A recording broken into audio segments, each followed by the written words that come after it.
morning. Hey y'all, hey. It is morning time and I am doing a tutorial this morning for you guys. So I have had this set of nails on for about 2 weeks now, and as you can see, I am prepping with this buffer. I'm prepping with this buffer and I'm going to use these square Shorties. I love these tips. You don't have to do anything to them. They are perfectly shaped. But I just wanted to prep naturally like that without the e-file, just to see like how long these nails would last. And honestly, there's no difference in buffing with or prepping your nails with the e-file and using a buffer, as long as you get the oils off. And it's just a lot more delicate on your nails, especially for me, because I have very thin nails already. So just to keep my natural nail healthy and to be cautious about not taking off too much of my natural nail, I'm probably most likely going to start prepping my nails like that. I do clean up my cuticle area very well with my cuticle nippers and all of that. So yeah, you guys, I am going to let you guys watch me do this application. The application will be in real time. I wanted to give y'all a real-time application tutorial. How I do this set is the exact same way I did my right hand, and I did not record my right hand because it was just, I didn't want to, y'all. I just wanted to do my nails without recording. So yeah, that's my opposite hand, and I know like doing my opposite hand, it's a little bit harder to stay in frame and everything, so I just didn't want to deal with the stress of having to do that. But I do need to do my opposite hand for you guys soon. It's been a while since I've done that on camera.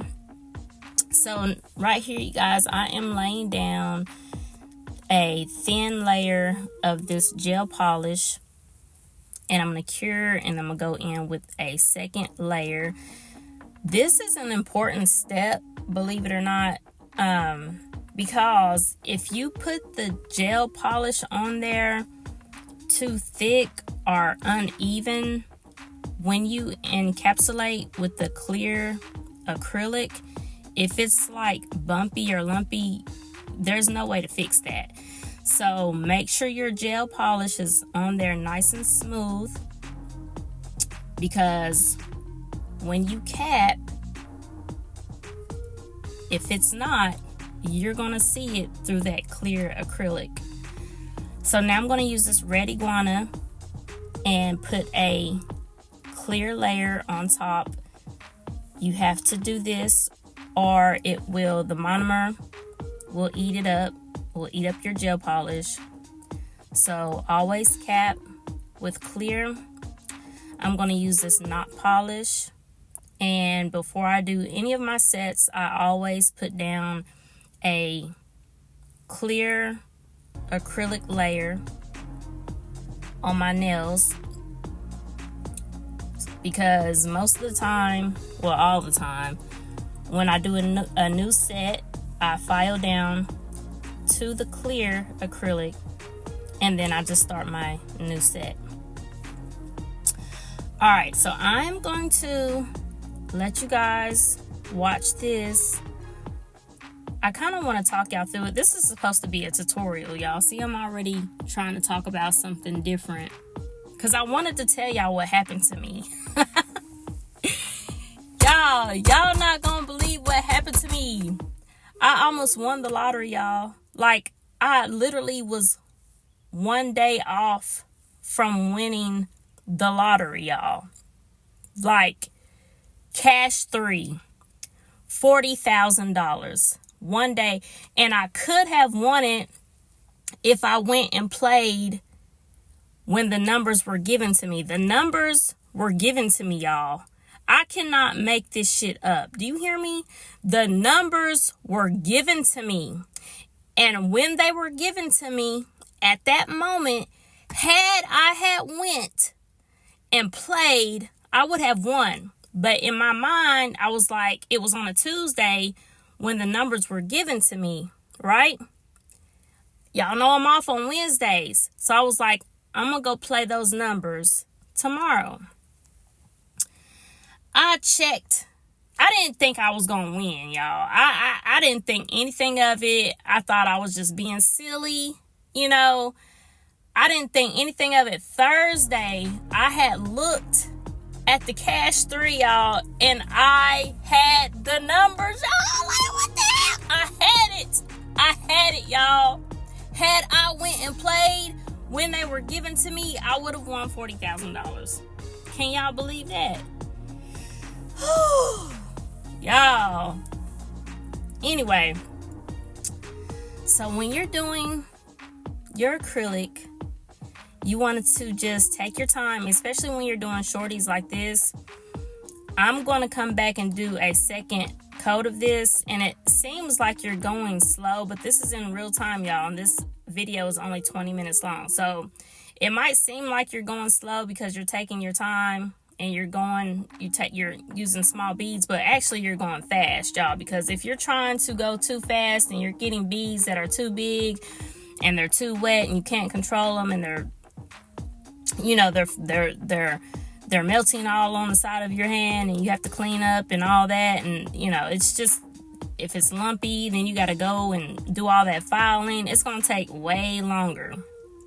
So just take your time.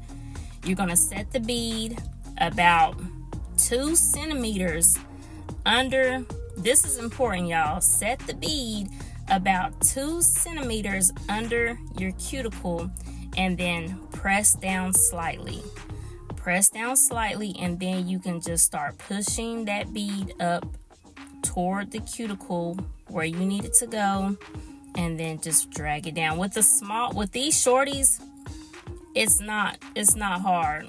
I used to think short nails were a lot harder, and so I started practicing on toes a lot more, and I started to realize that it's all about tapping. If you're not sure what to do, the best thing I can tell you to do is tap.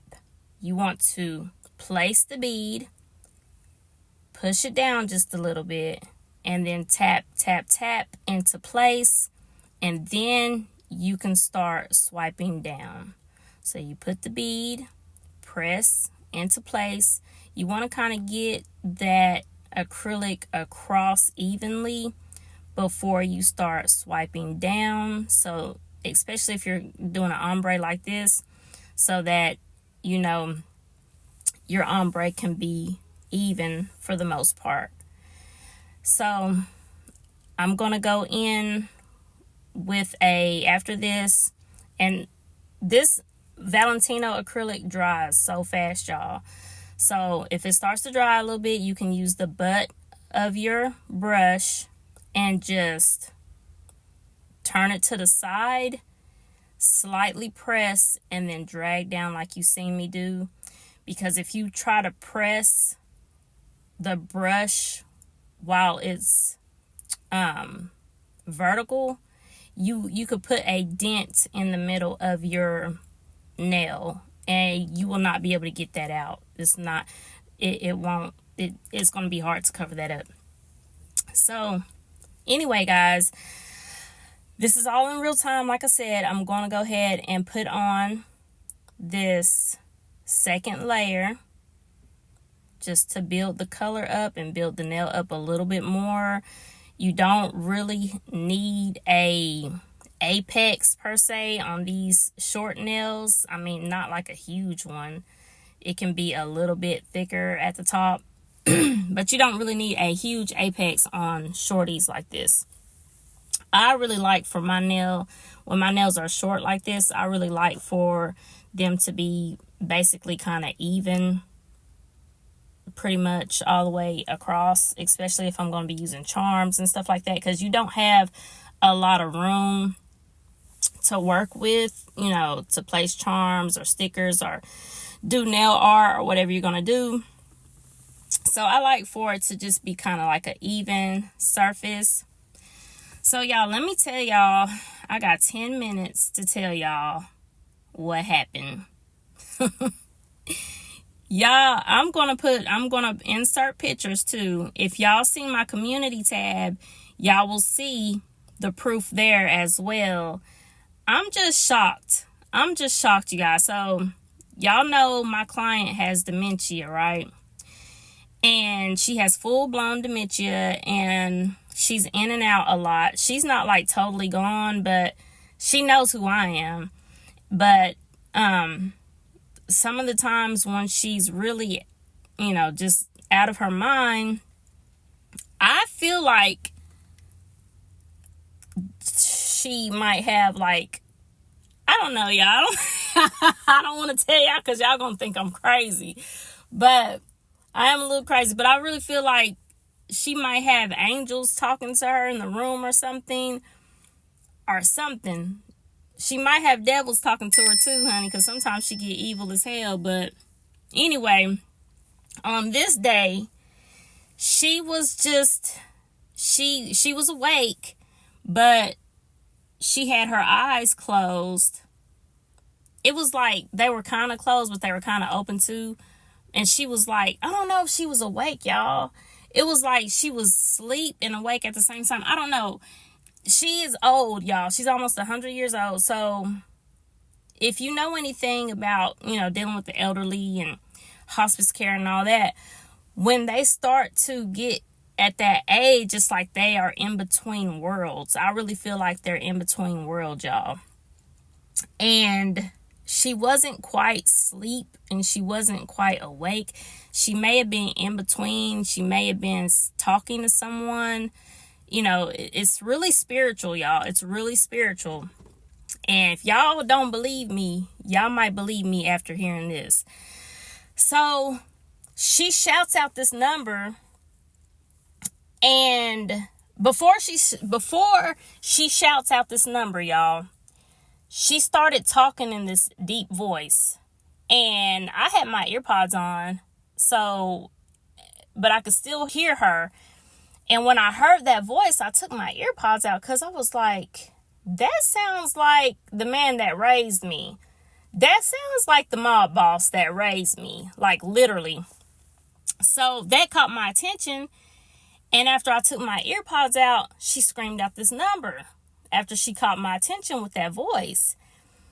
And that's when I text the number to my husband. And my husband was like, what is this number? And I was like, oh, it's just a number that I want to remember. I wasn't thinking nothing of it at the time, y'all, when I did that. But it was 3 numbers. And it was 143 or 134 or something like that. I'm going to put it in the video.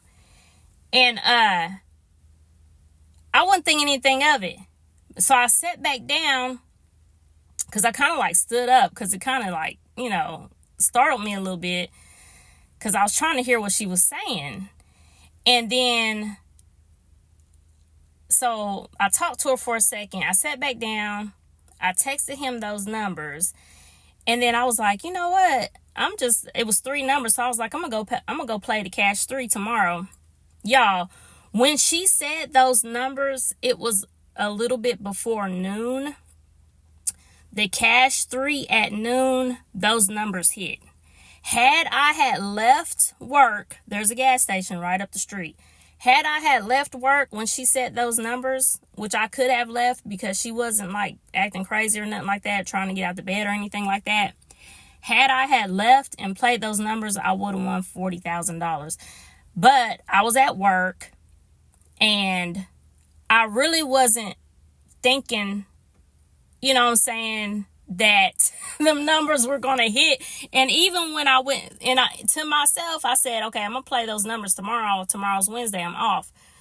And even when I went and played the numbers, Wednesday, I played them because, Cash 3, it's morning, evening, and noon, or morning, noon, and evening numbers. And I didn't even know how to play the cash 3, y'all, because I don't even gamble. I don't play the lottery or anything. Growing up, I seen them do it. They did it religiously. So the dude at the gas station, he was like getting frustrated with me because I wasn't filling out the little thing right. So, and he was like Indian, so he could speak English, but so I just kept giving him the paper, and I was like, put the number down, do it for me. So he did it for me, and then he gave it to me, and I kept it, y'all, so I could remember how to do it the next time. So when you put the numbers down, you got to put a number in each section. I was doing it down like vertical, but I was putting it in the same section. I was doing it on the next row, but I was putting it still in the same section. So you got to do it on the next row and on a different section. Man, Thursday, I was driving home from work, and I just pulled up the cash 3 on my phone, and I instantly seen my numbers, and I was like, oh my gosh. My heart went to my stomach, and I was just like, in my mind, I was like, oh my gosh, I won. I was like, I won. And I pulled over at the gas station. And so, if you look up the numbers, the lottery online, it basically gives you like the cash 3 for all week. And when I seen it, when I was driving and I seen it, I didn't really get my hopes up that much, because I was like, I see my numbers, but did it hit on the right day? So that's when I pulled over, and I seen that it hit on that Tuesday when she said it. It hit on that Tuesday, y'all, at noon. But I played them on Wednesday. Tragic, y'all. Tragic. Hey, but guess what? I have been getting little breadcrumbs like that here recently. Because like I said, my third eye is open. I look at everything in a spiritual light, and you best believe I am going to be ready. I'm going to be ready next time.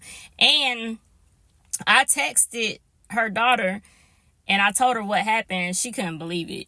She they just, I don't know. I think they don't know what to think about me, y'all. But I told her too. I said, if she spouts out some numbers like that again, just know I will be leaving work for a minute, and I will be going to play and playing those numbers. That was crazy, y'all. My husband, I think I talked about that for the whole day, and my husband was like, okay, baby, let it go. My husband was like, you'll get it next time. You'll get it next time. I was like, babe, that could have been our pool, because we're planning on getting an in-ground pool. Right now, I'm in the works of doing it. So right now we've already made an appointment to get a privacy fence. So that'll be the next step. But yeah, you guys, that was my little story time / tutorial. Y'all know I tried to do a full tutorial, but I've been wanting to tell y'all about that, and I didn't want to keep letting it go too far over. So y'all was able to see the nails and get the gist of everything. All you got to do is take your time and be patient. And I didn't really have to do too much filing, you guys. So now I'm going to put these charms down. And I use my tweezers, and I kind of go up on the side of the charm. When I put it down, I press it down in the glue, and then whatever comes out the side, I'll just take it like this and kind of go up the side to just make sure that charm is not going to move. And everything's still intact. None of my charms have popped off. So my nails are not lifting. So yeah, if you have thinner nail beds, you can prep like that. You do not have to use a e-file to prep your nails, you guys. So And I was telling you right here, after I did the glue, I did go over again one more time with the gel polish. And that's it. See you guys in my next one. Bye.